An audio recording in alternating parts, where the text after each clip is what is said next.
análise dele é tipo assim, o primeiro capítulo só chega até o final. Vamos. Alguém pega uma folha qualquer aí e passa esse presente que eu esqueci. Tá. Vamos, por favor.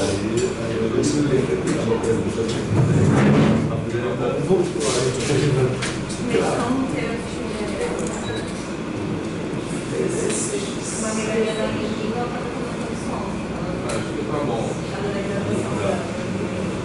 Vamos lá. Então, olha só.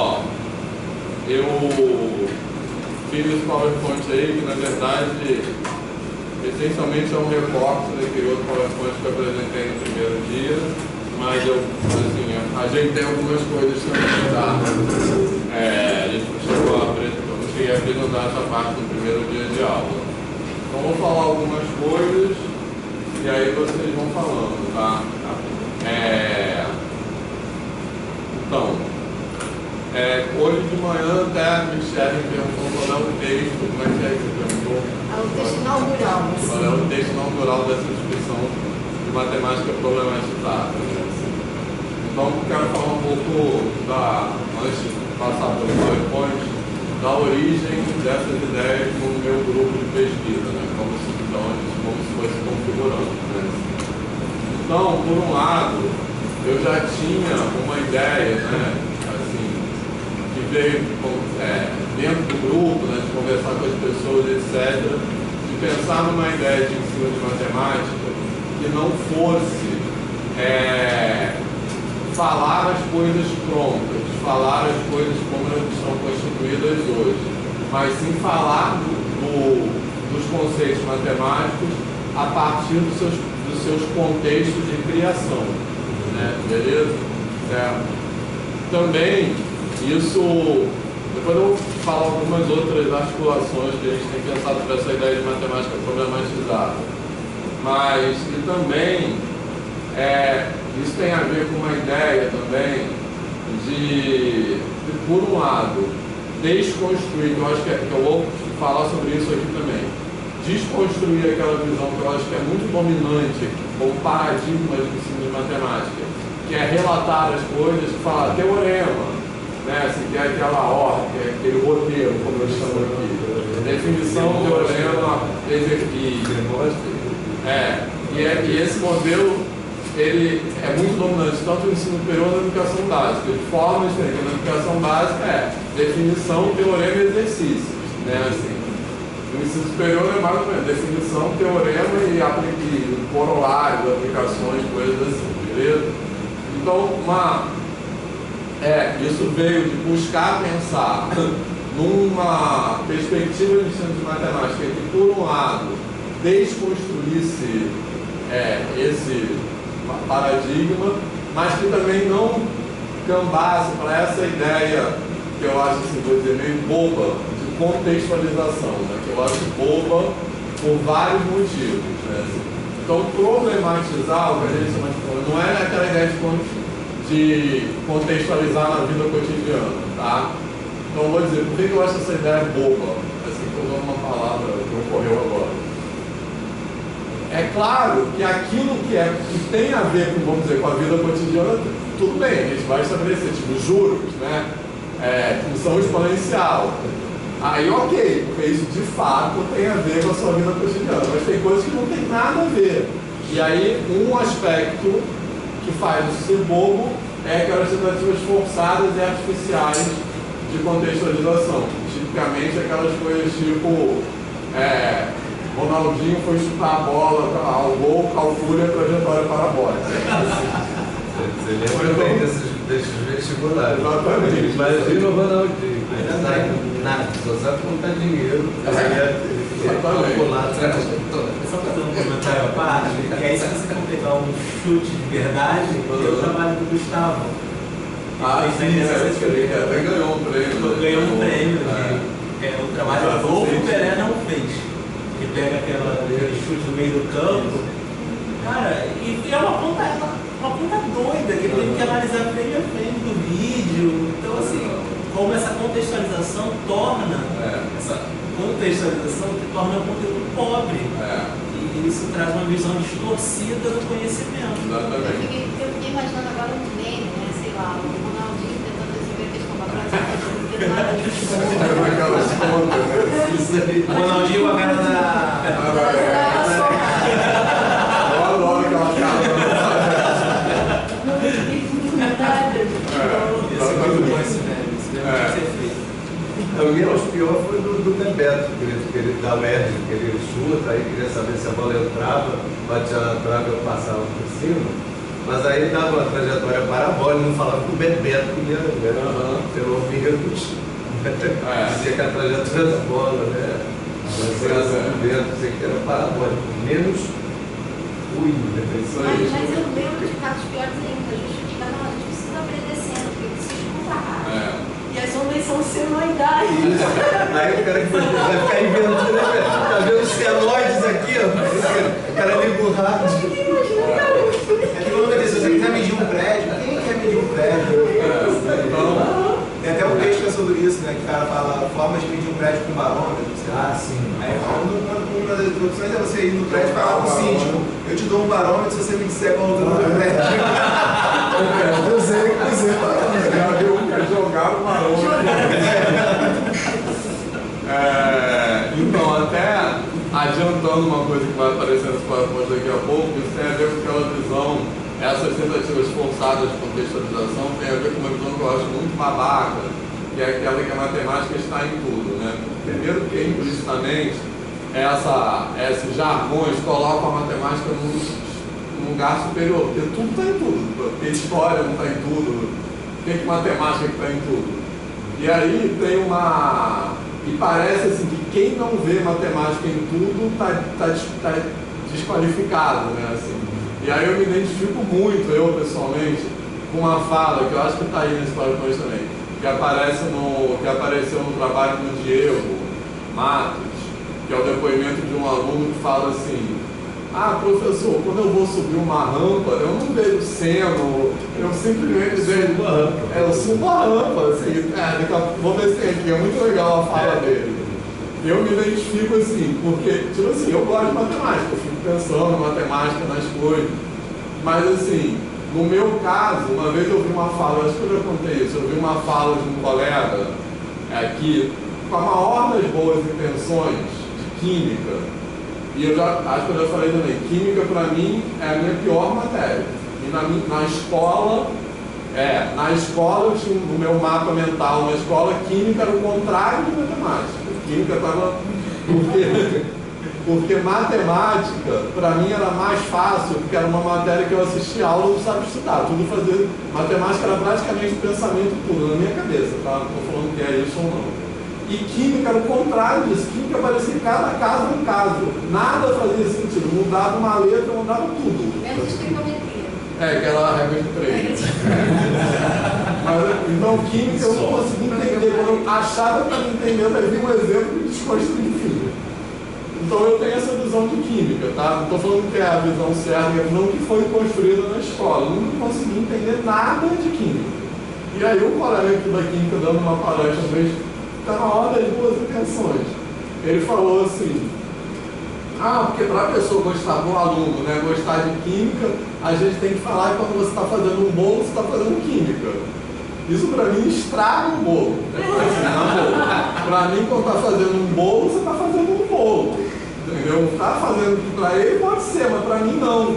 Então o problema não é que a forma dele ver o bolo pode ser essa, e isso pode ser prazeroso para ele. O problema é isso ser colocado na escola como a única forma de ver as coisas. E quem não vê, isso é exatamente isso que o aluno Diego fala. E quem não vê isso é menos inteligente, é desqualificado. Esse é o problema. Então isso tem a ver com uma visão, essa matemática está em tudo, também tem a ver com uma visão que eu vou falar, eu estou adiantando esse PowerPoint todo. Também tem a ver com uma visão que vai aparecer aqui, que é essa visão que eu acho que é de universalidade da matemática. A matemática está nas coisas ou é uma visão nossa sobre as coisas, entendeu? Então eu defendo que a matemática não está intrinsecamente no mundo, está na nossa, como nós construímos nossa relação com o mundo e com nós mesmos, né? A gente não pode dicotomizar o homem e a natureza. Então, matemática é uma visão sobre as coisas, assim. Outras culturas têm outras visões, assim. Então, mas filosoficamente, é muito ingênuo pensar que a matemática... Você tem aquelas ideias lá de Platão, que são muitas, né? Aquela coisa da... Mas se você pensa em qual... É que de matemática você pergunta, não, mas se você pensa em alguma teoria filosófica para sustentar essa ideia da matemática dentro, eu não conheço nenhuma que consiga... Pois é. Mas eu acho que as pessoas, professores, matemáticos, né, trabalham implicitamente ou não com essa visão, né? Que a matemática está em tudo, a matemática é a linguagem do universo, etc. Olha como é que a gente vai modificando, tem coisas que não dá, porque eu não vou tirar isso aqui de mim. Mas olha o que eu tatuei. A matemática é a linguagem de Deus. Então, ou seja, mas eu já modifiquei isso. Já nem vira mais de 20 anos. Nem pega mais assim.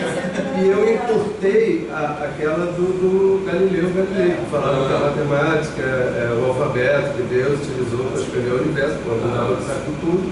E eu. Sem dinheiro, falou, vou dar e a goeira da cacete também. E eu botei. Você vê, e hoje eu já tenho uma visão. Mas tem um programa que passa que as pessoas que se arrependem que tenham uma overchain, que é super legal. Isso aqui vai ficar. As pessoas... Você deu bem, Acho que sim. As pessoas que se arrependem de tatuagem, vai ser uma tatuagem longe de vida. As pessoas vão. Pelo menos não está errada, não tem nada. Deixa aí. Sim. Eu acho engraçado esse bagulho, que são umas tatuagens inacreditáveis, assim. Como é que a pessoa pode fazer isso? Só um parênteses. Bom, mas voltando a falar de contextualização, acho que esse é um aspecto. Tem outro aspecto que eu acho complicado nesse discurso de contextualização, talvez seja pior ainda, porque esse é um discurso essencialmente preconceituoso, né? Porque esse discurso de contextualização, ele basicamente está baseado, está sustentado numa argumentação de que a gente tem que situar a matemática na vida das pessoas. Só que, muitas vezes, quem julga o que é a vida das pessoas é o professor, né? Então, muitas não. Então, eu acho que pronto. eu acho que é importante pensar que aí você já traz a contextualização, você já diz para o cara como ele tem. Quem contextualiza alguma coisa é o aluno, não é você que está dizendo para a pessoa. Então isso é muito complicado, né? Porque você pode. Esse garoto favelado vai ser caixa de supermercado, então eu vou ensinar ele o que. Então, essa coisa a matemática tem que estar relacionada com a realidade das pessoas. Que realidade é essa? Eu até destaquei isso, eu lembrei de uma situação de um professor de matemática que quis contextualizar e fazer essa forçação, e aí saiu na mídia e tudo mais, acho que foi em Santos, que ele contextualizou com o tráfico de drogas, que era uma comunidade de pessoas, né, essa vivência, e ele contextualizou isso, trazendo dados com relação a assalto, com relação ao tráfico de drogas, e aí você de câncer, afastado, obviamente. E nessa forçação de barra de que você tenta mostrar que está em tudo e está na realidade da pessoa. Tem uma questão que é muito importante colocar do táxi. Então, assim, eu já aboli. Exato. Não, você fala em bandeirada como se fosse algo óbvio, eu não tenho noção. Numa outra vez, eu coloquei uma questão que eu achei assim, super interessante, mas é isso, depois você percebe. Era sobre conta de água. Que é uma curiosidade que você paga água e esgoto. Então eu coloquei aquela construção toda, mostrei, mas aí quando eu falei, você paga a conta de água, a gente não paga água. Aí eu, vamos mudar essa. Aí eu fiquei assim, continuei a questão, ficou aquela coisa seca, mas fiquei, essa questão não é boa também para essa realidade. Eu acho que um dos exemplos mais estranhos disso foi uma professora relatando, professora de Niterói lá, o sonho dos alunos dela era que os alunos conheceram o Rio de Janeiro. E o livro didático vinha falando, a programação que vinha super atual, era da mudança de franquia de bagagem nos voos internacionais. Falou, mas nem eu sei o que é isso. Você usar a ponte em Niterói, para conhecer o Rio. Zona Oeste nunca foi na Zona Sul, por exemplo. Enfim, mas para isso. Mas a gente falou lá aquela questão do PISA, lembra aqueles problemas que o pessoal colocou lá no Lautran, que os nossos alunos foram mal? Os problemas eram conversão de dólar, taxa de câmbio de dólar, o outro também tinha alguma coisa a ver com combustível, eu acho, tudo parecia como se você tivesse carro, trocasse dólar, tudo. Eu não sei se algum de vocês já deu, tipo, pós-nova MCC e tal, aula de educação financeira. Dentro do vestibular, livrinho, não sei o quê, não elas são horríveis, mas mas dentro do currículo das escolas agora a gente meio que tipo, não, obrigada, eu acho muito legal a financeira, mas nem se o colégio usa aquele material sem acabar indo pelo livro inteiro. A contextualização do livro de financeira está de parabéns, consegue ser pior do que o livro de matemática. Porque como é que você vai me dizer que o livro de educação financeira vai ser o mesmo para qualquer colégio que vai adotar o mesmo livro, né? Não faz o menor sentido. Mas eu tenho achado uma experiência muito legal. Tipo, você pega um tema geral ali e meio que joga pra eles. Por exemplo, eu abri o livro com formas de pagamento. E aí eu falo, tudo bem, nós não temos forma de pagamento. Agora fecha o livro e vamos ver o que é. E aí você joga pra eles, tipo, e aí, quando você vai fazer uma compra, por exemplo, você vai na cantina do colégio, quais são as maneiras que a gente tem que pagar? E é muito legal ver o que eles trazem. Eu tive a situação dos alunos que eles têm zero filtro, porque sexto ano eles não têm um filtro. De vir contar que o pai tá devendo, o outro veio contar que era um agiota. A gente não tá falando sobre criminalidade hoje. Eu vou explicar pra eles por que era ruim jogar no aplicativo do Tigrinho, apostar no Tigrinho. A gente joga o tema e reza pra eles ir numa direção que você sabe o que tá acontecendo. Porque essa é cada coisa muito louca. Mas é muito legal porque eles ficam muito interessados, exatamente porque eles não têm nenhuma noção. Os pais não conversam sobre isso com eles. Mesmo você vendo na mesma turma umas realidades completamente díspares. É um colégio particular de classe média, mais para média baixa, não dos colégios caros da região, mas é assim um colégio particular. Então, tem os alunos ali que são bolsistas, tem os alunos ali que a família está pagando dobrado para pagar o colégio particular, tem a galera que tem a grana para estar ali. E você vê de tudo, mas é muito legal quando eles começam a debater entre eles. E aí fica assim, calma, vamos ver o que quiser. Se tá tudo num clima de paz aqui, ninguém vai. Exatamente, vamos ver. Mas eles acham muito legal, porque eles viram, mas tia, os outros países têm outras moedas, certo? Não dá pra perguntar fora. Eu falo, tem. E eles ficam tipo, mas se a gente, sei lá, for pros Estados Unidos, a gente vai ficar rico? Não, calma aí. Vamos lá, o que significa ter outra moeda? Aí eu explico pra eles o que é câmbio. Mas eles vão em umas direções muito. Mas no Japão é diferente, aí vai explicar que 1.000 ienes é a mesma coisa que, sei lá, 5 reais, porque é completamente diferente. Mas é 1.000, tia, como é que pode? Eu sou milionário no Japão. Exato, então, quer dizer que eu posso pegar minha mesa ali pro Japão e eu vou ficar rico? Eu falo, não é isso, calma. Mas é muito legal, e é um nicho que a gente estava conversando uma outra semana, né? De encontrar os buracos dentro do sistema em que você tem que estar para jogar para eles outra direção. Exatamente, a aula de financeira nesse contexto tem sido muito legal, tem sido muito maneiro. No outro colégio a gente está falando sobre inflação e eles ficam bravos. Mas tia, o salgado na cantina era 3 reais e agora está 6, E qual vai ser a porcentagem de aumento? Não sei, mas é um absurdo. Vamos lá, é uma coisa de cada vez. Exatamente. A territorialidade, né, que você falou, né? Não tem jeito, cara. Tem que ser contextualizar, tem um monte de coisa. Territorializar não é contextualizar. Isso aí. Nesse sentido, territorializar que eu chamo é a instituição entender o lugar onde ela está. Porque tem que entender que, assim, que se a escola for para apenas colocar as pessoas no lugar social onde elas já estão, não precisa ter escola. Você quer que a pessoa problematize aquilo também.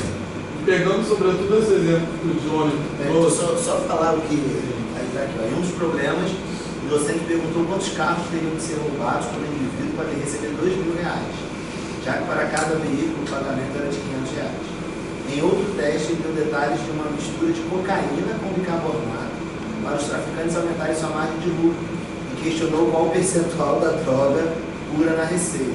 Tá de medida. Em outra questão era dito o seguinte: Pipoco está na prisão por assassinato, pelo qual recebeu 5 mil reais. A mulher dele gasta 75 reais por mês. Quanto dinheiro vai restar para Pipoco quando ele sair da prisão daqui a 4 anos? Isso não é feio, cara. Você tem dificuldade de acreditar que alguém teve essa criatividade. Cometeu uma dessa no meio da aula, assim, sei lá, se surgiu o assunto. Foi mais, cara. Mas, toda a turma é isso. mas sobre isso, uma coisa, uma autora que eu acho que ajuda tanto sobre isso é a Chimamanda, né? Aquele clássico, aquela que vai se tornar um clássico, Período de uma História Única, né? Que ela fala, quer dizer, várias coisas, mas uma coisa que ela relata é que ela acho que é Nigéria, no país dela. Nigéria, que ela era de uma família de classe média alta na Nigéria, e tinha empregados, e ela achava que ela visualizava a vida da empregada como pessoas pobres, miseráveis, famintas, ignorantes. É que ela foi no lugar onde a empregada morava e que era isso, mas era também várias outras coisas. Que aquelas pessoas que eram pobres também faziam. Tinha expressão artística. Então é isso, a favela é tráfico, mas várias não é só isso. Não é só isso. Muito mais. Então é várias outras coisas juntas, né? Assim. Então vai ficar um ponto. Exatamente. Multinatural. Eu acho que na nossa maneira de pensar ocidental, a gente tem dificuldade de sair dessa coisa do bem e do mal, né? Tudo então é tudo ao mesmo tempo, assim.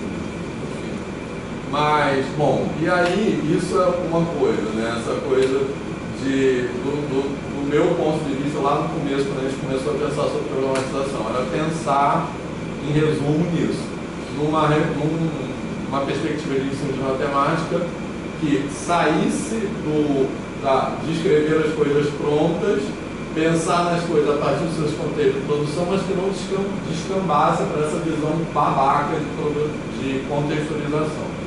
E aí juntou com isso uma coisa que a Tatiana discutia, que a gente começou a conversar, do ponto de vista da filosofia da matemática, né, que ela fundamenta isso em vários autores, sobretudo Deleuze, que fala já dessa ideia de matemática problemática e teoremática, e então essas ideias ajudaram a organizar, digamos assim, teoricamente, isso que eu vinha pensando, que basicamente organizou assim, a contraposição entre o que a gente chama de uma perspectiva problematizada, uma perspectiva não problematizada, e o que determina essa contraposição, basicamente, é o estatuto da categoria problema, né? Que é o que vai aparecer daqui a pouco. Então, numa perspectiva não problematizada, as soluções que aí vem dessa tradição platônica também, né, que a matemática está no mundo, é essa coisa. Então, as soluções pré-existem e os problemas são simplesmente deficiências, é o que falta para você chegar à solução. E quando a solução é obtida, o problema deixa de ter valor, né, assim, ele deixa de existir, na verdade. E em contraposição, numa perspectiva problematizada, o problema é o único a priori, não é a solução que é a priori, o problema é a priori, né? Então os problemas têm valor, mesmo que eles não tenham um valor, não é que as soluções não tenham um valor, mas os problemas têm um valor, mesmo que eles não levem a uma solução, independente da solução, né? Enfim, e aí basicamente é isso. E aí, nesse texto que a Michelle falou, que é de 2021, meu com a Tatiana, que é esse que tem esse título que está aí, por uma matemática problematizada, as ordens da reinvenção, foi, eu acho, que a gente começou a organizar, a gente tem que escrever mais coisas, mas a gente começou a organizar isso teoricamente. Mas já tem alguns textos meus anteriores a isso, que eu tentava discutir essas ideias, mas que não estavam amarrados nessa amarração que a gente fez nesse texto. Então, esses anteriores não são nesses da bibliografia complementar. É um de 2019 e 2018. Tem colunas. Isso, esse é um. Esse é anterior ao. Esse é anterior a esse. 2017 e um de 2017. Não, esse é. E o outro é um do Enem, eu acho. Sim, eu vi, esse eu vi também. conteúdos Ciência e Cultura, é uma revista do SBPC. Esses são anteriores a eles. Você discute muito a questão das dicotomias. No outro eu acho que você já falava disso também. Eu não lembro bem, mas é isso. Mas esse texto, os primeiros mesmo são esses dois. Mas esse texto aqui a gente fez essa amarração teórica, que é a amarração teórica que para mim me ajudou a organizar as coisas na minha cabeça, entendeu? Aí é esse aí, é o 2021. Entendeu? Mas enfim, aí vamos lá. Então, uma referência para isso que tem a ver, isso a gente não fala em nenhum texto, mas tem que falar, tem que escrever isso aí. Uma referência muito para mim sobre isso é o Krenak, tá? Porque o que o Krenak fala, depois a gente vai ler esse livro aqui, mas o que o Krenak fala nesse livro aí, Ideias, todo mundo já leu esse livro? Tem que ler, tá? Então, basicamente, spoiler, vou dar spoiler, mas o que o Krenak fala nesse livro, Ideias para Adiar o Fim do Mundo, é basicamente assim, que a gente está indo para o fim do mundo, beleza? E isso está muito evidente agora. Chegou ainda, deixa eu cara. Não, é literalmente. E não é nem fim do mundo, né? Assim, é fim da humanidade. Nunca continua existindo. Eu acho, inclusive, inclusive, esse discurso, nós temos que tratar bem a natureza, é meio equivocado também, porque o planeta está cagando assim, pra gente, entendeu? Essa seria só mais uma injeção em massa. Exatamente, isso aí. Então, tratar bem a natureza é como se você tivesse uma benevolência que você faz na natureza. Que a gente se descola da natureza e se vê como um ser assim. Exatamente, eles colocam fora da natureza. A natureza é um recurso nosso, o Krenak. E de parte da humanidade, é muito legal, porque o Ele Krenak falou gosta também de falar do clube da humanidade. que não envolve todos os seres humanos, não, é só uma parcela. Então o Krenak, ele fala isso, o clube da humanidade, né? Então essa é a ideia de a natureza como recurso. Por um lado, a natureza como recurso, que é algo que está à nossa disposição, e por outro lado, a natureza como algo que nós temos que tratar bem, né? Ambas as ideias nos colocam fora da natureza, entendeu? Beleza? Eu até falei em outra aula isso, uma coisa que eu ouvi na minha infância, né, de pessoas da família, que ser gay era contra a natureza. Mas não existe nada fora da natureza. O que existe isso, enfim, é um pouco isso, né? Então a gente fala, a natureza é algo que está ali, que nós temos que ou explorar ou cuidar. E essa ideia que o Michele falou, que é importante, que é o que ele chama do clube da humanidade, né? Que é assim, que não é todo ser humano que é legitimado dentro dessa humanidade, né? Assim, então, tem os que são colocados de fora, né? Que, enfim, são os pretos, indígenas, pobres, etc. Então, esse clube da humanidade que vai dominar essa natureza. E aí ele fala, ideias para adiar o fim do mundo, basicamente o que ele vai falar é, para adiar o fim do mundo, que é para sair desse lugar, assim, a gente precisa contar outras histórias. O que é que está aqui, assim, ó? Isso nosso tempo é especialista em criar ausências, né, assim, a gente tem um tempo que nos coloca muito fora da vida, né, assim, apartado da vida, a gente fica numa loucura, assim, e a gente acaba não vivendo, né. Tem outro livro dele que ele fala, como é que é? A vida não é útil, a vida não é útil, a gente não está vivendo para chegar a algum lugar, né, assim. E a gente trabalha, a gente opera nisso, vou ganhar dinheiro, vou fazer não sei o quê, e aí a gente, isso tudo são movimentos de apartamento da vida. Por que você não vai? Pescador, essa história, exatamente. E ele não é para chegar em algum lugar, é o que está acontecendo.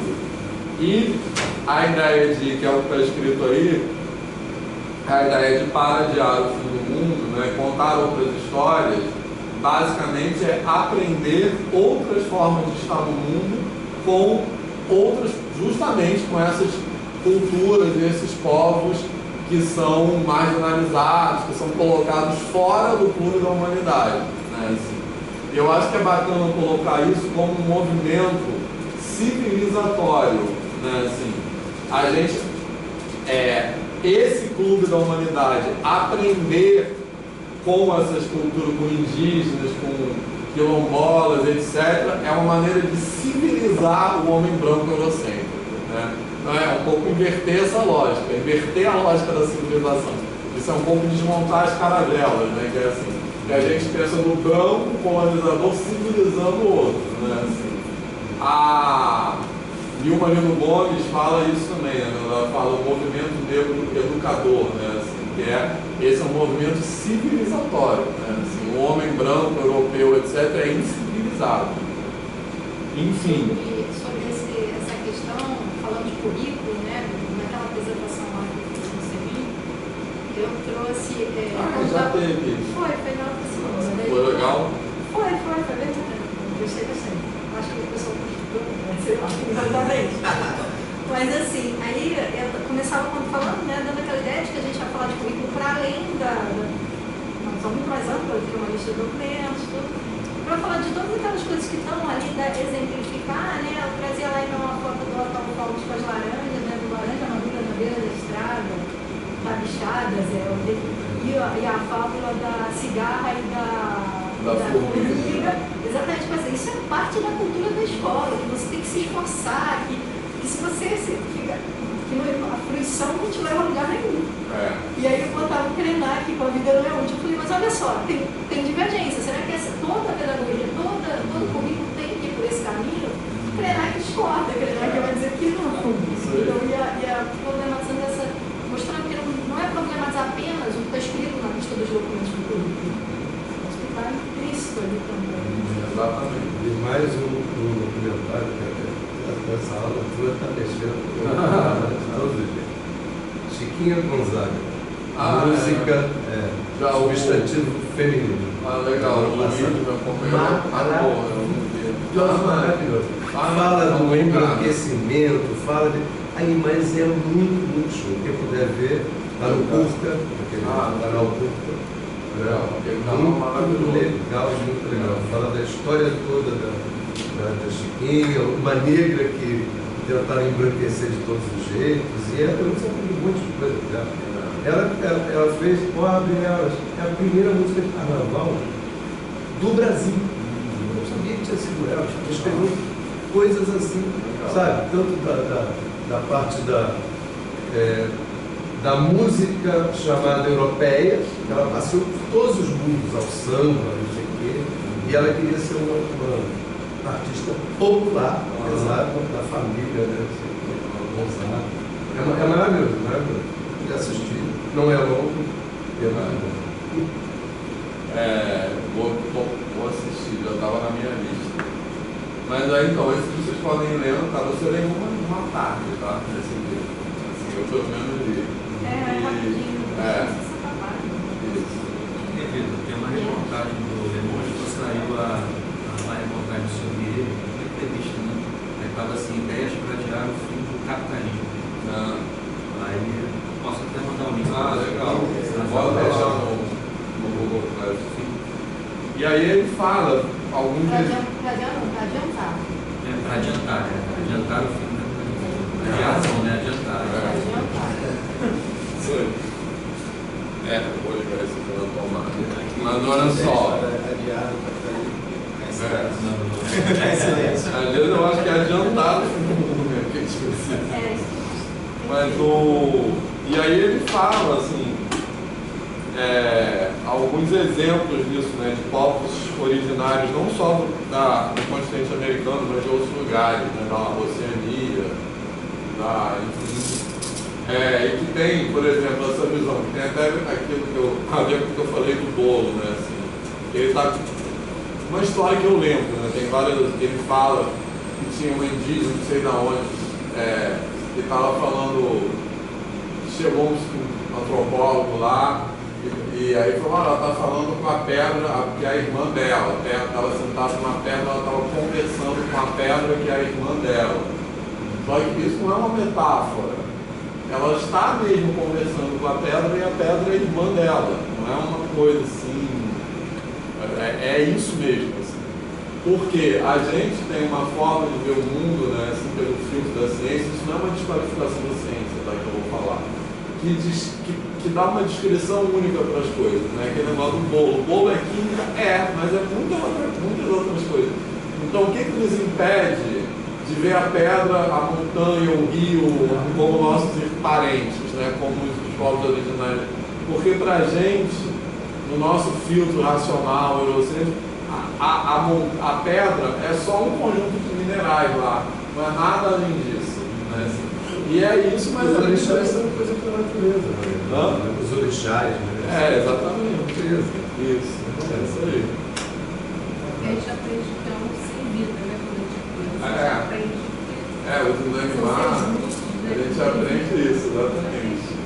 Eu sou do tempo que aprendi ainda, tinha um negócio de animais úteis e nocivos. Sim. Era assim, que é a classificação dos animais, né? Tipo, era isso, os inanimados, né, minerais, não sei o quê, e os animais eram classificados entre úteis e nocivos. Os animais nocivos eram cobra. Mas agora na escola ela aprendeu o caso dos fazendeiros que eliminaram as cobras do certo local, porque elas atacavam também os humanos e, como consequência, os matos se Eu vi. Então hoje essa visão dos úteis e nocivos já é relativizada. O nocivo pode ser útil. Exatamente, é isso. Não creio que na verdade é bom, mas aí você vai para além disso, mas não faz sentido essa ideia. Exatamente, claro, isso aí. Ser útil, né? Já é uma parada. Então, nem tudo é uma coisa só, e é isso, né? A natureza não está à nossa disposição. Então, útil ou nocivo é útil, né? Até essa palavra, né? E mais útil era assim. Era a vaca, a galinha, a galinha. Bota da utilidade é a vaca. Enfim. Era bastante metano para poder aquecer o planeta. Isso aí. Nocivo. Virou nocivo. Então, isso tudo são exemplos disso aí que para mim tem muito a ver com a ideia de matemática não problematizada, né? Que é o homem como medida das coisas, né? Assim, tudo é medido pelo homem, né, na natureza. Então, os animais úteis e nocivos, o recurso natural, etc. E esse homem, quando ele fala o homem como medida das coisas, é esse tudo na humanidade, né? Então, isso aí não está escrito em nenhum texto, esse diálogo com o trabalho do Krenak, mas eu acho que fez sentido isso para vocês. Eu acho que tem tudo a ver com o que a gente fala de matemática problematizada e não problematizada.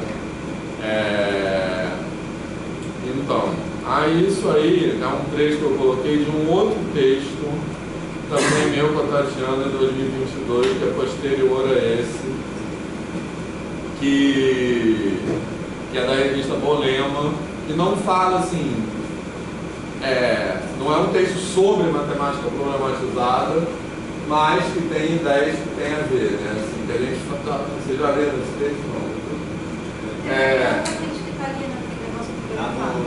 Não. Acho que você vai estar sozinho. Pode ser que liga o primeiro que tem, assim. Esse aqui, Deleuze. Não, Leibniz e Descartes, né, que fala o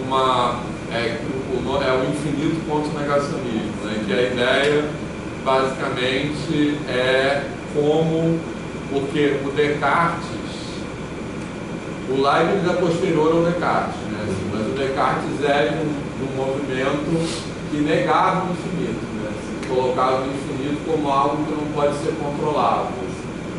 E o argumento é que essa visão da matemática não problematizada, na verdade, abre espaço para o negacionista, porque ela produz uma visão de matemática que não faz sentido para as pessoas. O argumento da Tatiana básico, fundamental no trabalho, na discussão que ela faz sobre o negacionismo, é a seguinte: que o negacionismo não é uma ignorância, não é que as pessoas que elas são ignorantes, é porque a ciência, né, a forma como a ciência se apresenta, deixa de produzir, deixa de fazer sentido e não oferece nada para a vida das pessoas, digamos assim, né? Então, ela tem toda uma discussão histórica sobre isso, como na época da corrida espacial, havia uma visão muito disseminada que a ciência vai melhorar as nossas vidas, né? Assim, e tem até uma coisa assim que obviamente a ciência melhora mais a vida das elites do que dos pobres, mas havia uma promessa de que a ciência, a sua hora vai chegar, que vai se espalhando, não sei o quê, e isso caiu por terra. As pessoas deixaram de ver na ciência uma coisa que vai ter alguma melhoria mesmo das suas vidas. Então, o negacionismo vem daí. Não que eles não saibam, mas esse é o argumento, isso não está nesse texto, não, tá? Não, mas nesse texto tem uma coisa que eu achei meio assim, que eu fiquei meio, não sei, eu não tenho entendido direito. Porque me deu a sensação, fala daquelas pesquisas, tantos por cento que considera que a ciência traz majoritariamente coisas boas e as pessoas vão ficar mais céticas. Então tem aquele pessoal, ela pega dois estados, né? As pessoas consideram que a ciência contribui, uma só com coisas boas e outra com coisas boas e ruins. E a sensação que eu fiquei é que o aumento dessa segunda classe, ela via já como um descrédito na ciência, quando na verdade o aumento da segunda classe parece aí sim realista. Qual é a segunda classe? A classe das pessoas que consideram que a ciência traz contribuições boas e ruins. Isso é realista. Se a gente pensar hoje em dia, se a gente pensar inclusive na perspectiva decolonial, né? Sim. Caraca, bomba atômica, tantas coisas aí, a própria. O que a gente sempre achou, como você está falando, que a eletrônica, depois da mecanização, a tecnologia, traria menos horas de trabalho para as pessoas. Aconteceu o contrário, cada vez a gente trabalha mais, cada vez a riqueza se concentra mais. Então, de fato, as descobertas científicas têm sido usadas mais para o mal, num certo sentido, que para o bem. Né? Mas isso é diferente de você contestar a validade delas no sentido da descoberta em si, da criação. Também a questão de descoberta é meio... Da invenção, mas que ela de fato seja eficiente para aquilo que ela se propõe. A questão toda é questionar para que ela se propõe, para que ela está sendo proposta. Nem lembrava que você estava no texto assim. Tem que olhar lá e ver. Cada evolução tecnológica, com certeza, o cara lá que a construção da bomba atômica, quando você começa a pensar, né, os átomos lá, não sei o quê, meu amigo de física aqui sabe muito melhor do que eu, o cara nunca ia imaginar que eu utilizava uma bomba. Agora eles parece que fizeram não sei se chama reator, fusão, né? Porque eles estão querendo reproduzir o que acontece no Sol, que vai ser fonte de energia. Eles já criaram, eu acho que foi no Japão. Eu já fico logo pensando como que o homem vai utilizar essa porcaria para fazer mal para alguém. Já foi usado. E aí é engraçado você pensar que você primeiro constrói para fazer mal, para depois pensar como é que pode funcionar bem, porque a bomba de fissão é de Hiroshima e Nagasaki. E quando foi feito o primeiro reator de fissão para gerar energia? Depois. A bomba de fusão, os Estados Unidos já jogou e já destruiu lá o atol, nas ilhas lá do Pacífico. Já existe bomba de fusão. Você não consegue fazer um reator de fusão para gerar energia. Como é que alguém que pensou em fazer drone ia pensar que ia virar uma arma de guerra? Na verdade, eu escrevia muito mais fácil. Não sei, isso aí eu tenho que ler e pensar.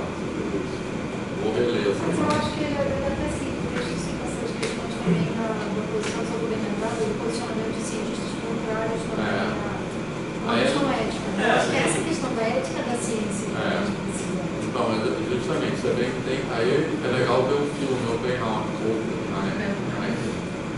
Deixar para mim. O melhor é o meme do filme. É o trailer? Não, o melhor é o meme do filme. Meme? Que é uma pessoa narrando como é o filme, que é o Einstein dizendo, não faz a bomba. Aí eu falo, vou fazer a bomba. Fico o filme inteiro falando, vou fazer a bomba. E no final, quem sabia do que era certo era o Einstein, porque no final tem algum hospital chamado Oppenheimer. O Einstein que sabia das coisas. Todo filme sobre destruição começa com cientistas ignorados. até as minhas aulas da Tatiana, quando ela começou a escrever o primeiro livro dela, depois de História da Matemática lá na especialização, depois com o Gerard, Descartes para mim era o Jesus da matemática, né? Era antes dele, depois dele, né? Ele reuniu, ele foi o cara que juntou a álgebra com a geometria, né? Para não sei o quê. E depois, quando eu comecei você vai discutindo, né, os pensamentos, né? Claro que a gente não vai jogar fora outra contribuição matemática, é isso, óbvio. Mas também a gente também não pode engolir sem discutir quais os pensamentos, quais são as consequências desses pensamentos, né? Então, uma coisa importante que Descartes fala, relevante porque a gente vai falar, né? Porque Descartes meio que funda, né, essa visão. Tem muito a ver com esse processo de construção da matemática como saber universal. Uma coisa que ele fala, que está citado aí, é que basicamente só é digno de ser sabido aquilo que pode ser quantificado, né? Então isso meio que estabelece a matemática, uma matemática universal, né? Essa matemática como um balizador das outras ciências, né? Assim, só é legítimo aquilo que é quantificado, né? E explica, ajuda a entender essa maneira ocidental de pensar, que tem a ver com a pedra é só um conjunto de minerais, né? Que a gente esvazia tudo de espírito, né? Então, assim, não estou falando do sentido religioso, não. Mas é desde que penso, logo existe. Ele faz toda uma meditação, né? Contando que tudo aquilo poderia até ser um sonho da cabeça dele, talvez, né? Será que alguém, ele não é. Mas ele está pensando tudo aquilo. Se ele está pensando tudo aquilo, ele existe além de que seja dois daquele pensamento. Mas ele poderia pensar, bom, mas eu estou sentindo aqui uma dor, ou eu estou queimei meu dedo no fogo, então eu existo porque eu senti. Não, eu existo porque eu pensei. O racional, né? Puramente. Isso aí. Bom, isso que o Ronaldo falou também é importante, porque isso não é que Descartes é mau, não é isso. A gente tem muita dificuldade dentro do meio, na sociedade em geral, mas também dentro do meio acadêmico, para tipo assim, a gente é o que eu chamo de interpelar, a gente vai interpelar os autores, né, assim. Mas interpelar não é assim, jogar fora, né? Então a gente coloca muitas pessoas que falam assim, às vezes, cara, qual é a sua área de pesquisa? Aí a pessoa fala, eu sou freiriano, eu já desconfio, entendeu? Porque a gente tem que colocar tudo sob interpelação, assim, né?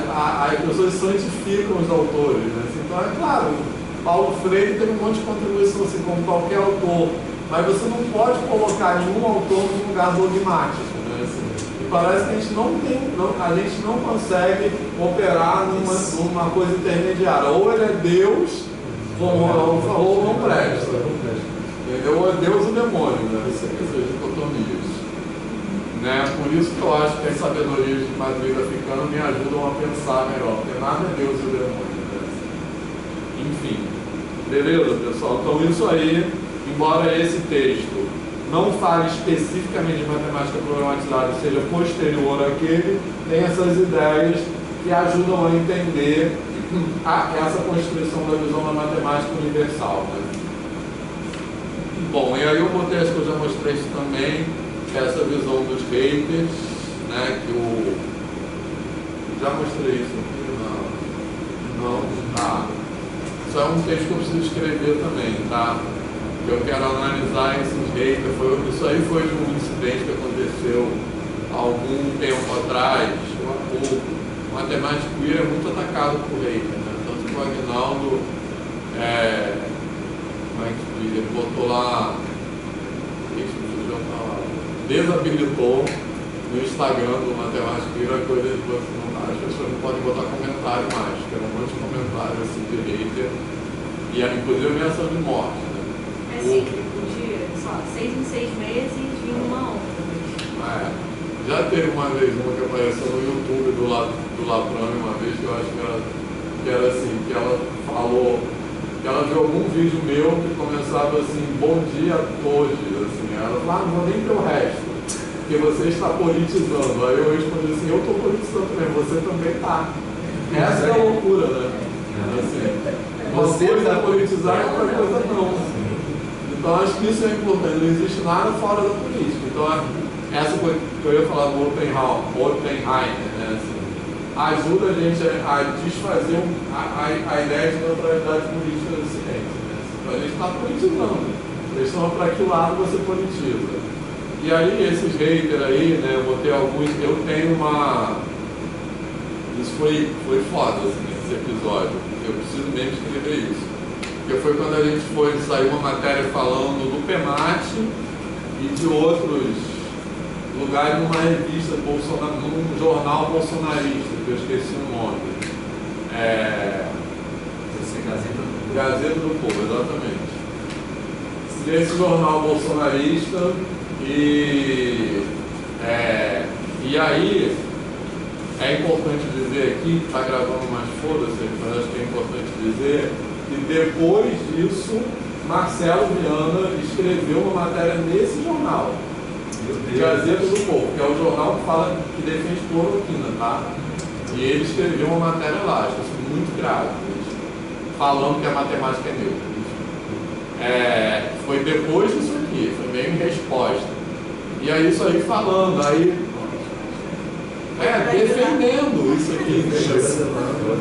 Chancelando. Mas essa matéria, bom, o que aconteceu? Que saiu esse negócio na Gazeta do Povo e esses haters aí, eles foram tirados do Facebook.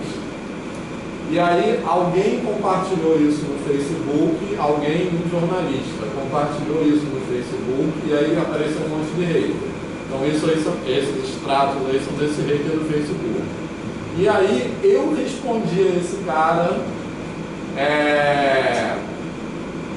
e aí...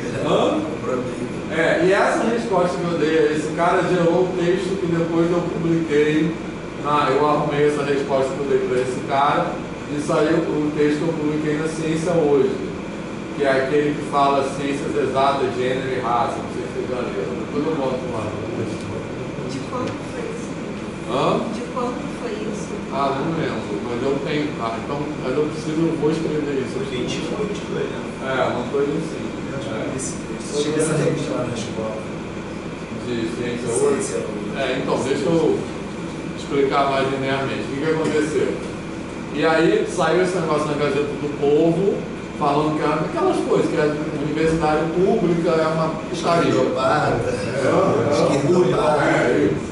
E aí alguém compartilhou no Facebook e vieram desse jeito. Eu respondi e o cara me bloqueou.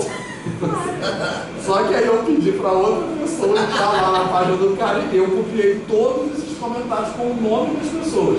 E eu vou escrever um artigo sobre isso, eu vou botar o nome das pessoas. Porque eu acho que elas dão a cara a tapa, eu tenho que tomar tapa.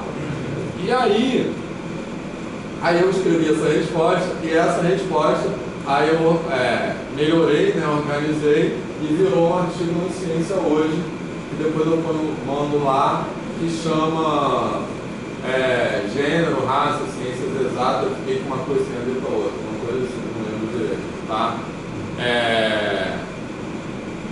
Bom, essa foi a linha do tempo das coisas. E aí eu trouxe alguns desses extratos para destacar algumas coisas, né, assim, que eles falam. Então, primeiro tem aquela coisa, eu quero analisar isso mesmo, assim, esse discurso, assim. E primeiro tem esses haters, tem aquela coisa do hater padrão, que é isso, né? Que fala, um absurdo, a universidade pública, blá blá blá blá blá, fumando maconha, essas coisas.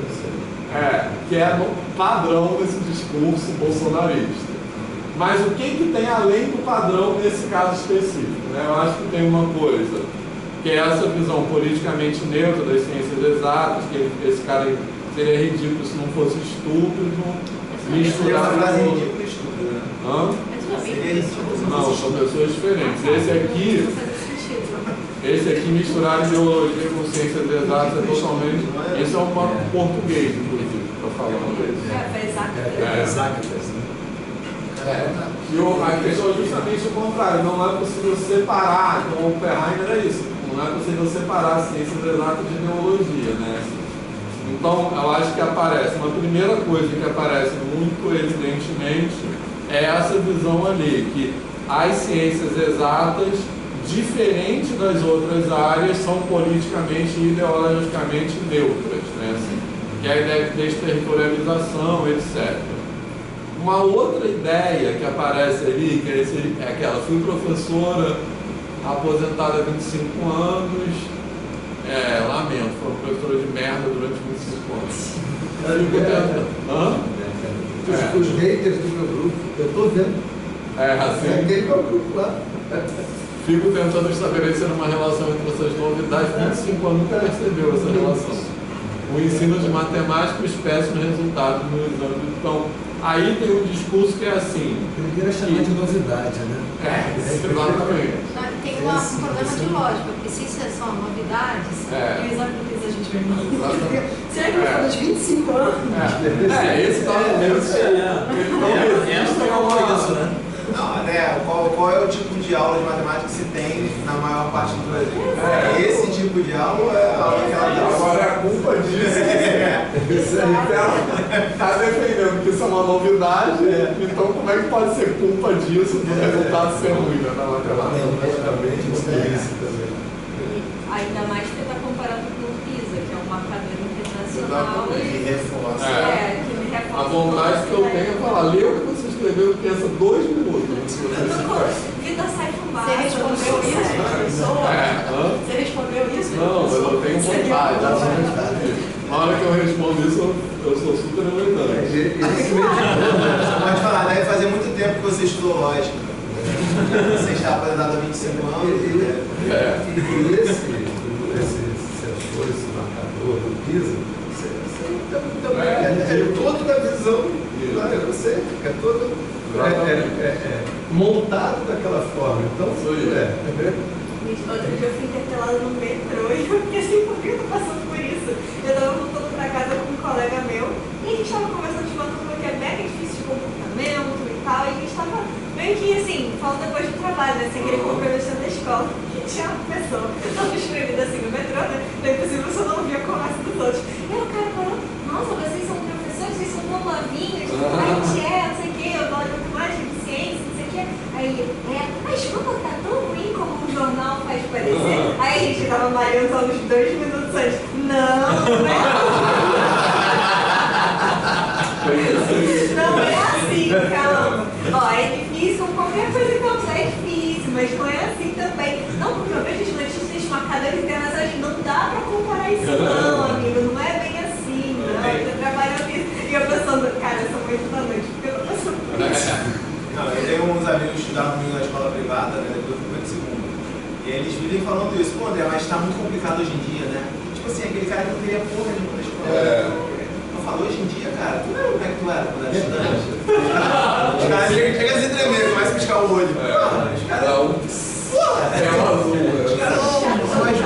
Tipo assim, umas bostas de alunos agora, tipo, tinha aula particular pra decorar, pra fazer a prova e fica falando, Eu resumo essa história de a escola tá um lixo porque é um movimento contrário ao processo de tentativa de universalização. Então assim, já que tá um lixo, desuniversaliza tudo, volta a ser para uma elite e aí volta a ser bom. Exatamente. Assim, pra mim esse é o argumento central, assim, dizer que tá horrível pra cá. Acaba a cota, acaba não sei o que tá empobrecendo a universidade, tá? Mas aí não é só a cota, não é só isso, eu acho que é mais central. É tirar o direito da educação ser oferecida pelo Estado da Constituição. Eu dei um exemplo, você tirar cota, etc. Realmente voltar para uma elite, pronto, acabou. Porque o resto não tem condições de. Se a escola for só de uma elite, a tua tese daqui, os haters amigos meus botaram 2 teses aqui. É para isso que o PEMAT não sei o que, eu falei, cara, só a tua língua, cara. Você sabe o que está se passando lá? Vai do teu quartel. Eu logo a paciência. Falei, Marcos, vai. A educação tem que ser para reproduzir o plano de qualidade e a exclusividade Teve uma professora do meu segundo, acho que eu já devo ter talvez contado, depois eu falo quem é, falando de graduação, mas você vai saber. Depois fala pra gente. Ela veio falar, estava conversando com a gente, ela falou que o Pedro II estava muito ruim. Aí por que o Pedro II está muito ruim? Porque quem estuda, na palavra dela, tá? Quem estuda o Pedro II é filho de porteiro e empregado. Ou seja, pro ela é de Pedro matemática? II, Então eu sei que se aposentou há pouco tempo. Já sei que Aí, ou seja, o Pedro II melhorar, tem que voltar para o mundo da humanidade. Você pode ser porteiro empregado. Vamos lá, isso que é melhorar a educação é isso. Uma professora que era Uma professora de Pedro que me deu aula. se aposentou há pouco tempo, Acho que me deu aula. que não é do seu campus. Vai, vamos lá, vai. Não vai falar que é do Maitá. É isso, ela não falou isso. Ela pediu um segredo? Não, ela falou isso abertamente. Mas tem eu mais tenho gente. vergonha de falar dele. Não, mas tem mais gente. Eu sei. Tem gente que você Tem conhece gente que é muito de velada. perto, que não te fala, Claro. mas verbaliza Ela certas foi coisas lá nesse dentro. sentido, foi mais honesta. Né? Isso aí, pelo menos ela falou. Enfim. Mas voltando aqui, esse jeito, aí tem outro aspecto, como eu disse, tem as coisas gerais e eu estou vendo as coisas específicas que são assim, quando se trata de matemática, né? E aí tem essa coisa assim, porque é um discurso que é assim, por que em vez de falar dessas novidades antropofilosociológicas, vocês não vão se preocupar em melhorar o ensino de matemática? Mas não é possível melhorar sem falar nessas coisas. Então, é uma visão que melhorar o ensino de matemática é só cuidar do conteúdo, como se fosse possível separar o conteúdo dessas questões. Eu acho que essa é uma visão. E, sobretudo, tem um discurso que é assim, que é o discurso que é até na matemática. Que agora vamos falar disso até na matemática, por isso eu chamo de matemática como refúgio seguro, que é uma visão de que eu acho que isso atrai. É uma ideia de estar blindada, né? Exatamente, está blindada. Então, tipo assim, história, né? Você vai falar sobre isso, matemática não. Então você pode, muitos professores de matemática trabalham com isso. Você pode ser professor de matemática sem se preocupar com racismo, com não sei o quê, né? E você está ali. Eu até pensava assim, eu posso polemizar sem ser perseguido dentro da escola, porque eles não esperam que eu faça isso. Exatamente. Então eu falei assim, eu até usava. A vigilância está em cima do professor de história, geografia.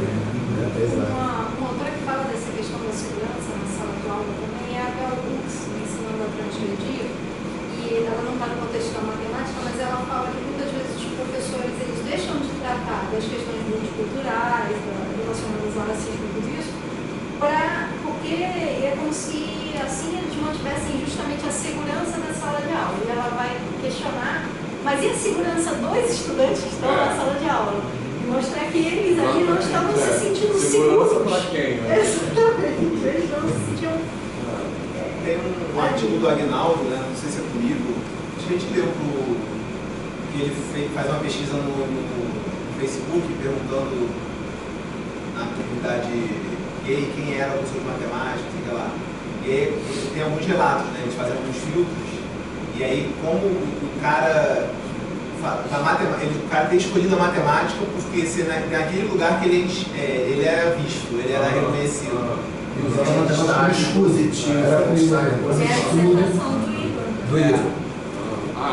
E a seleção. Igor foi nossa aluna. Isso mesmo. Inclusive, Dissertação de mestrado. Eu acho que isso. foi, porque eu Não, tá acabando agora. não sei, o Igor é contemporâneo meu do mestrado, eu lembro do começo do estudo dele. Quem ia falar? Não, é isso aí, os professores falando que não, tipo assim, que se sentiam ruim com certos discursos como esse, porque tirava a matemática daquele lugar de segurança que foi justamente o lugar que fez com que eles ascendessem. Assim. É sempre muito difícil você abrir mão do lugar de privilégio. Sim. Então, a partir do momento que, eu acho que talvez é mais do que abrir mão do lugar de privilégio, é dizer que aquele lugar não é um privilégio. Mas isso daí, abrir mão disso... Mas a partir do momento que ele fala que é um lugar de privilégio, que é interessante. Não é nem uma que... espécie de esconderijo. Exatamente. Não é isso. Achei bem próximo disso aí, né? A questão do refúgio, né? Por isso que eu botei no meu Instagram professor de matemática, antifascista e viado. Você chegou até aqui, saiba o que vai ler. Minha esposa quando viu isso falou assim, pô, minha esposa quando viu isso falou assim, o Vitor é demais, cara. Os alunos, no período passado, os alunos de graduação perguntaram por que você botou isso? Eu sou. Eu falei assim, porque são 3 coisas que eu sou muito. Nas saudações do 2024, se não me engano, eu para ser. Acho que esse é um outro para fazer muita viadagem. É um ano para ser mais viado do que nunca. Exatamente. Enfim. Mas isso aí, então, eu estou chamando de um território seguro, né? Que é isso, né? E isso tem a ver com essa confusão epistemológica, né? Assim, o que produz essa visão do território seguro, que vem dessa visão socialmente construída, que tem a ver com Descartes, etc., da matemática como um lugar neutro, né? Assim. E a gente está chamando disso de uma confusão, eu estou chamando isso de uma confusão, esse artigo eu tenho que escrever ainda, tá? Uma confusão epistemológica entre uma visão de dentro... 3 artigos já, acho que tem. Esse negócio dos reis, esse aqui não é dos reis. Essa aula são os spoilers. Isso é maravilha. Isso. Cenas de Então, uma visão de dentro com uma visão sobre, né? Isso tem a ver com o que a gente chamou nesse artigo de ordem da estrutura e ordem da invenção. A visão de dentro é a visão de como a matemática estava estruturada hoje, né? Um pouco de conhecimento. E a visão sobre é a visão da matemática como prática social, né? Que é a visão que desfaz a ideia de uma matemática única, né? Assim. E eu defendo, inclusive, acho que isso também tem que escrever mais explicitamente, que colocar essa visão, que é muito que eu tento fazer na disciplina de análise, por exemplo, falar dessa visão sobre a matemática, ajuda a entender mesmo a visão interna da matemática, né? Assim, só para dar um exemplo disso, que eu acho que é bem isso, assim, que é quando eu falo de estrutura algébrica, né, anel, corpo, essas coisas, normalmente, nas disciplinas assim, de álgebra, ver se vocês concordam comigo, as pessoas dão assim, definição de anel, né, assim, e eu falo assim, qual é o papel da ideia de estrutura algébrica dentro da matemática contemporânea e por que isso é tão determinante dentro da matemática contemporânea, a ideia de fazer estruturas, ou seja, de identificar coisas, comportamentos parecidos. Então, por exemplo, sei que inteiros é um domínio de integridade, polinômios é um domínio de integridade, né? Que a ideia de domínio de integridade é uma estrutura mínima onde você pode, por exemplo, demonstrar um teorema de fatoração única, né? Assim. Então você tem os primos, os polinômios reduzidos, você fatora. Então, então por que isso é importante na matemática contemporânea e que poderia não ser assim, né? Que isso é uma construção que vem das demandas internas e externas da própria matemática, não uma coisa universal que está na natureza. Então, acho que quando a gente olha só de dentro, a gente perde o panorama, né? Assim. Então, a gente precisa problematizar a própria visão da matemática única, até para entender melhor essa matemática contemporânea. Fez sentido isso? Assim, talvez eu não tivesse reprovado álgebra 2. Sempre acompanho essa sua discussão sobre a matemática humanizada, eu sempre volto na teoria, já falei uma vez, a teoria do Thomas Kuhn, né? E ele vai discutir essa questão da epistemologia na ciência. E aí o objetivo principalmente é acabar com essa também inversão de ciência como neutra, mas principalmente com a ciência como linear. E aí ele vai mostrando alguns casos que a ciência vai e volta. E como esse vai e volta normalmente é definido por aspectos muito mais sociais do que dentro do cálculo da ciência. Então assim, fazendo um paralelismo, é incrível pensar como, tendo tanto avanço no âmbito da epistemologia, essa ideia de ciência neutra, de ciência linear, de um conhecimento estruturado, irrefutável, infalível, ela ainda é presente. Na sociedade em geral, mas me espanta ver como isso está presente e quase que diversão na academia. Isso me dá As incertezas são muito mais ricas do que as certezas. Mas as certezas te dão mais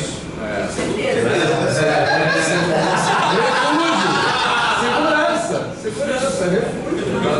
Então, aí você está seguro ali, cara. Aqui tem certeza do seguro. Aqui, esse artigo. Então, por isso que a matemática é um refúgio seguro. Né? Isso aí. Então, isso aí não é essa discussão do rei, que eu quero. Então, aí, porque aqueles reis, eles falam assim, agora até na matemática vão falar disso. Então, violar esse território seguro é uma espécie de heresia. Então, por isso irrita mais ainda os reis que esses coisas não precisa nem ser rei. Nas reuniões lá no segundo, professores de matemática, entendeu? Que todos eles ou são mestres ou são doutores, né, que voltaram a estudar, mas é o que eu digo, a própria academia reproduz tudo isso.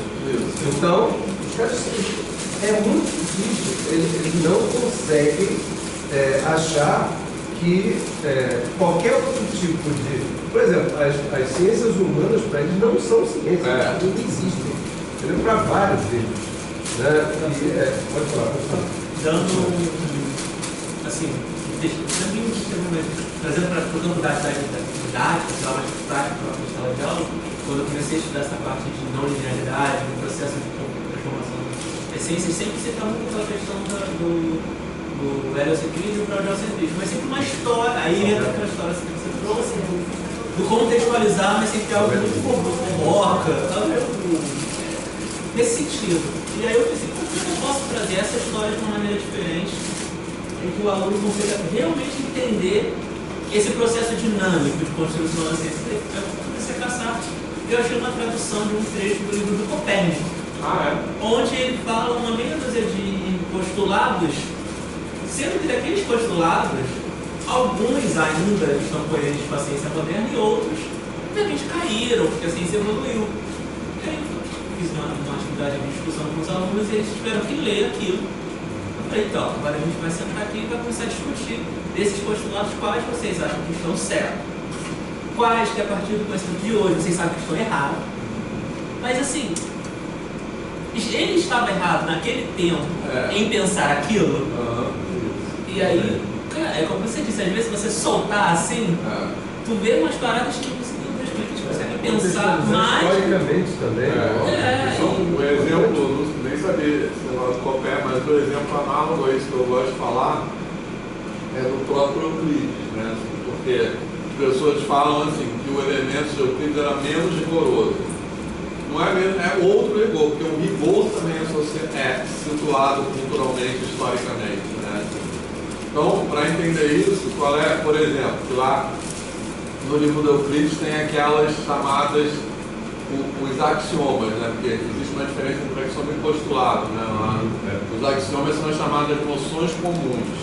Então, são coisas que fundamentariam toda a matemática, noções específicas de uma área. E os postulados são os que vão definir a geometria, né? Que são os 5 postulados, e o último postulado é paralelo. Então, os axiomas têm, por exemplo, toda é maior do que a parte, né? Assim, isso é uma noção comum. Hoje não é bem assim, né? Porque não é, se você fala assim, quando você coloca o infinito, você não é tão universal que todo é maior do que a parte, né? Assim, e aí as pessoas dizem, aquele é menos rigoroso. Não é, porque o rigor também se delimita a partir das demandas de um contexto social. Então, por que a gente trabalha com esse rigor na matemática hoje? Porque esse rigor, a definição desse rigor e da lógica baseada nos princípios do terceiro excluído, como a lógica que define a matemática, foi necessária basicamente por uma necessidade de comunicação entre as pessoas, né? Então vamos combinar que vai ser isso aqui, né? Porque as pessoas veio com um processo também da internacionalização da matemática, etc. As pessoas estavam falando uma coisa e outras falando outra, né? Então, foi para a matemática no final do século XIX continuar andando, foi necessário esse movimento de formalização, né? Assim. E isso produz uma visão que tem a ver com matemática aplicada, que é muito equivocada, de que as definições produzem as ideias, né? As ideias precedem as definições, e já que são mais fáceis. Beleza? Essa questão das estruturas todas, né? Quando eu estava comecei a assistir as aulas de História da Psicologia, de Psicologia, tem a questão das ciências humanas desse momento, sobretudo a psicologia, como se caracterizar, se colocar como ciência? Porque, obviamente, o método científico positivista não funcionava aqui, não era o que era aplicado, né? E aí, primeiro o laboratório com Wundt, que criou, mas era com base em introspecção, ele chamava de introspecção não sei o quê. Então, ele dizia que ali conseguiria objetivamente, através da... E claro que isso foi questionado, porque ele estava fora daqueles padrões. E aí chega no momento em que o comportamento do behaviorismo, né? Ele vai colocar que não, nós somos totalmente ciência, porque o nosso objeto é a observação do comportamento. Ah, mas vocês trabalham com a mente? Não.